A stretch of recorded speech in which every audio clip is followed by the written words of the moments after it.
Looking up, ऊपर देखते हुए, I notice a number of bright paper kites, मैंने बहुत सारी ब्राइट पेपर काइट्स नोटिस की दैट फ्लटर, जो उड़ रही थी, डेप डूब रही थी, and swerve in the cloudless sky, जो क्लाउडलेस स्काई में गायब हो जाती थी, अपनी डायरेक्शन चेंज कर लेती थी। I can not recall seeing so many kites before, मुझे याद ही नहीं है, मैं याद ही नहीं कर सकता मैंने कब इतनी सारी काइट्स पहले कभी देखी थी। Is it a festival today, I ask, author ने पूछा रिक्शा बॉय से। Is it a festival today, क्या आज कोई त्यौहार है? नो साहिब, उसने कहा नहीं। नॉट इवन अ हॉलीडे, आज तो कोई छुट्टी भी नहीं है। Then why so many kites, तो फिर ऑथर रस्किन ने पूछा, तो फिर इतनी सारी काइट्स क्यों? He don't even bother to look up, उसने ऊपर देखना भी ज़रूरी नहीं समझा। You can see kites every day साहिब, उसने कहा कि आप हर रोज़ ये काइट्स देख सकते हैं। I don't see them in Delhi, मैं इन्हें दिल्ली में नहीं देखता। But Delhi is a busy place, पर दिल्ली एक बिज़ी प्लेस है। In Agra people still fly kites, Agra में लोग अब भी काइट्स फ्लाई करते हैं, पतंग उड़ाते हैं। There are kite flying competitions every Sunday, हर संडे को काइट फ्लाइंग कॉम्पिटिशन होते हैं। And heavy bets are sometime placed on the outcome, और कई बार तो शर्तें भी लगाई जाती हैं। As we near the city, जैसा कि हम सिटी के पास हैं, I notice kites stuck in trees और डेंगलिंग फ्रॉम इलेक्ट्रिक वायर्स, मैंने नोटिस किया कि जो काइट्स हैं वो ट्रीज़ में उलझी हुई हैं, ट्रीज से चिपकी हुई हैं, और डेंगलिंग फ्रॉम इलेक्ट्रिक वायर्स, या फिर जो बिजली की तारें हैं उनसे लटकी हुई हैं। But there are always other soaring up to take their place, पर हमेशा और पतंगे होती हैं जो उनकी जगह लेने के लिए तैयार होती हैं।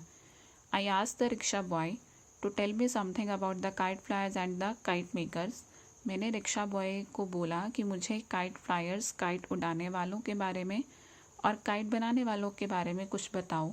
But the subject bores him, पर जो रिक्शा बॉय था उसे ये बात बोरिंग लग रही थी। रिक्शा बॉय कहता है, you had better see the Taj today Sahib, वो कहता है कि अच्छा होता अगर आज आप ताज देख लेते।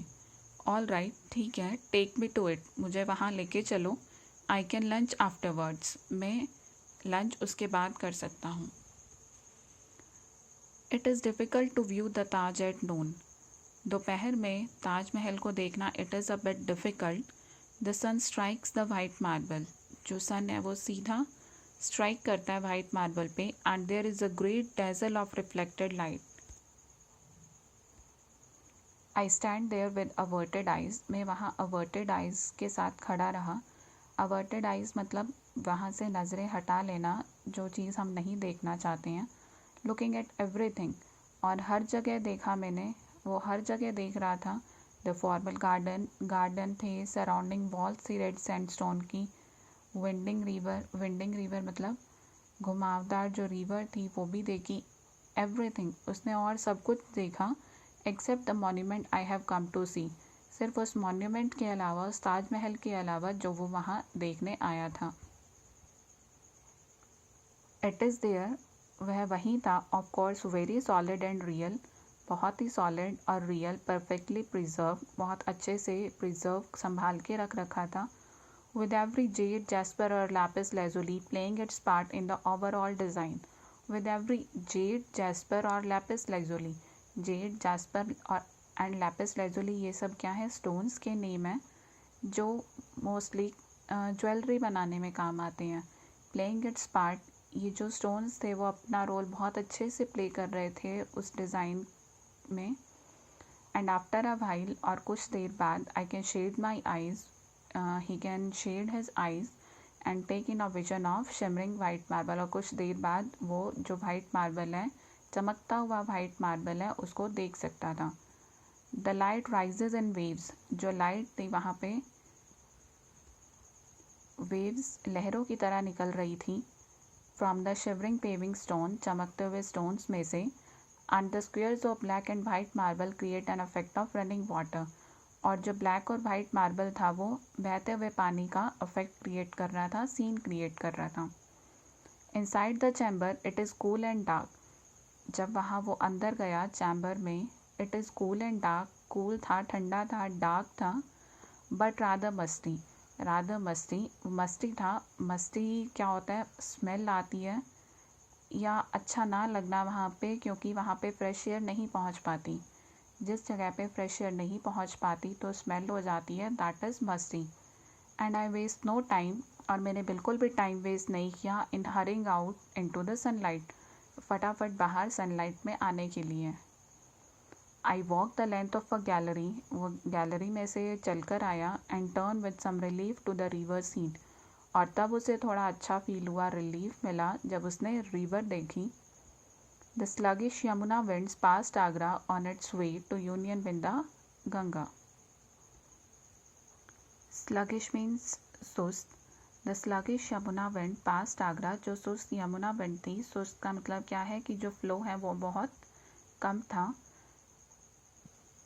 आगरा से निकलती हुई जा रही थी, to union with the Ganga, Ganga में मिलने के लिए। I know the Yamuna well, मैं यमुना रिवर के बारे में बहुत अच्छे से जानता हूँ। I know where it emerges from the foothills near Kalsi, मैं जानता हूँ कि वो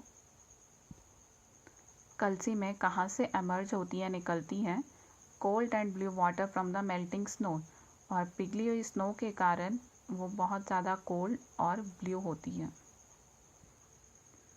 I know it as it wends its way through fields of wheat and sugarcane and mustard across the flat plains of Uttar Pradesh. I know, मैं जानता हूँ किस तरह से यमुना रिवर व्हीट, शुगरकेन और मस्टर्ड फील्ड में से अपना रास्ता बनाते हुए across the flat plains of Uttar Pradesh निकलती है। समटाइम्स प्लासड,